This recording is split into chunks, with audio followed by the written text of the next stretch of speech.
तर गावामध्ये जुळे साप सुद्धा असतात, मोठे मोठे साप. त्यांनी 2 बघितले म्हणत होते. तर हा धामण आहे, बिनविषारी आहे, पण बघू शकता किती ऍक्टिव्ह सुद्धा आहे.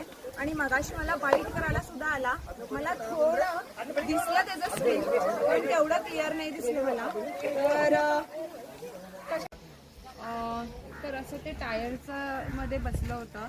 तर जागा बघू शकता, ह्या साईडला जर गेलं तर साप तुम्हाला भेटणार पण नाही अशी जागा आहे. आणि लोक जर असे गोळा झाले तर ते सुद्धा आम्हाला एक निगेटिव्ह पॉईंटच आहे की साप थांबत नाही, निघून जातो. तर हा धामण आहे. आणि एक एक साप असे धामण म्हणजे बिनविषारी जरी असले तरी ॲग्रेसिव्ह असतात. तर ते कुठं कुठं जायला लागले, ॲग्रेसिव्ह असतात. आणि जसं मी मगाशी पकडायला गेले तेव्हा तो बाईट सुद्धा करायला आला. आणि मेन थिंग म्हटलं तर आता ह्याच्या पुढं पण 4 महिने असे मोठे मोठे साप धामण असे वगैरे दिसू शकतात. नाग सुद्धा आता दिसणार, कारण की मीटिंग सीझन आहे नागांचं. तर फक्त नागचंच मीटिंग सीझन होत आहे. धामण आणि नागचं मिलन होत नसतंय. एक विशिष्ट प्रकारचं त्यांनी स्मेल सोडतात आणि त्याच्यामुळेच अट्रॅक्शन होऊन मेल फिमेल असं हे होतंय.